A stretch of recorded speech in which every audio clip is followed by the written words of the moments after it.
ఖమ్మంలో తిరుగుతుంటే ఎవరున్నా అక్కడున్న మాజీ మంత్రి ఆక్రమించుకొని మొత్తం కాలువలే ఆక్రమించుకున్నాడు. ఆ నీళ్ళంతా ఖమ్మం ఊరి మీదకి వచ్చి పడి ఖమ్మం ఊరంతా మునగడానికి ఆ మాజీ మంత్రి గారే కారణం అని నాకు ఫిర్యాదు వచ్చింది. వీటిని వాస్తవాలను పరిశీలించి దాని మీద కఠినమైన చర్యలు తీసుకోవడానికి అవసరమైన చర్యలు చేపట్టాలని చెప్పి రెవెన్యూ మంత్రి గారికి సూచన చేసిన. కలెక్టర్ గారికి కూడా, ఖమ్మం కలెక్టర్ గారికి కూడా నేను ఆదేశాలు ఇస్తున్నా.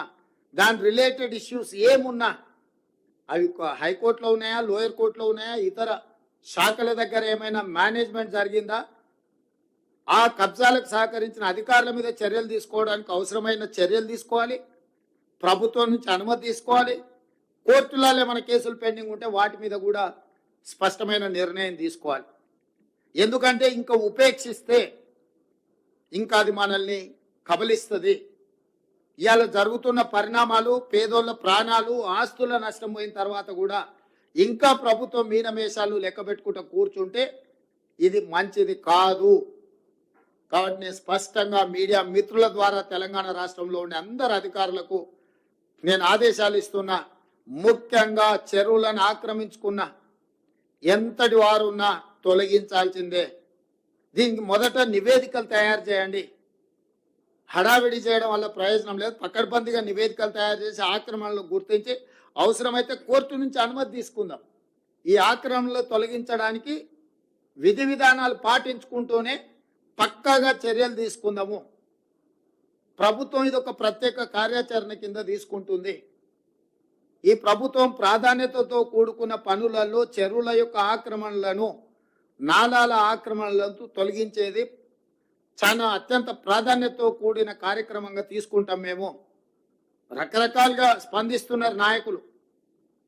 కొంతమంది ఈయననే ఇప్పుడే ముఖ్యమంత్రి అయినా, ఇప్పుడే వచ్చిండా అని.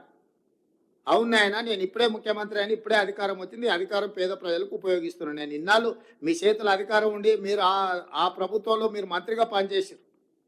మీరు ఆక్రమించుకుంటుంటే కళ్ళు మూసుకొని ఉన్నారు. ఇప్పుడు నేను కనీసం చేయాలనే ప్రయత్నం చేస్తున్నా. కొంతమంది నాయకులు మాట్లాడుతున్నారు. నేను వాళ్ళ పేర్లు ప్రస్తావించదలుచుకోలేదు. ఎందుకంటే ఇది కొంత ప్రజలు ఇబ్బంది పడుతున్న, కష్టపడుతున్న సందర్భం. పెద్ద రాజకీయాలకు తావియదలుచుకోలేదు. ఇక రెండవది, అమెరికాలో జల్సాలలో మునిగి తేలుతున్నాయని కూడా ట్విట్టర్లో మా ప్రభుత్వాల మీద, మంత్రుల మీద దాడి చేస్తుండు.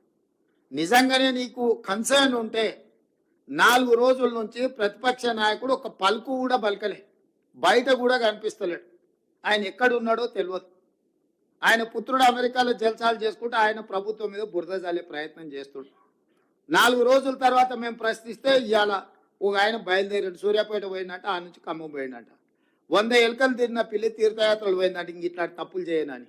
10 ఏళ్ల నుంచి ఆక్రమించుకున్నది మీరే. ఖమ్మంకు వెళ్ళిన మాజీ సాగునీటి పారుదల శాఖ మంత్రి హరీష్ రావు గారు, మిమ్మల్ని సూటిగా నేను అడుగుతున్నా, మీ మాజీ మంత్రి పువ్వాడ అజయ్ ఆక్రమించుకున్న కాలువల్ని తొలగించడానికి మీరు ఖమ్మంలో డిమాండ్ చేయగలరా? నేను మీ దగ్గరికి అధికారులను పంపిస్తాను. ఎందుకంటే మీరు గతంలో చెరువులకు సంబంధించిన minor irrigation and major irrigation మినిస్టర్గా మీరు పనిచేసినారు.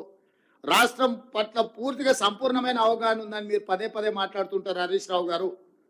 పువ్వాడ అజయ్ ఆక్రమించుకున్న కాలువలను తొలగించడానికి మీరు చిత్తశుద్ధితోని మీరు సహకరిస్తారా?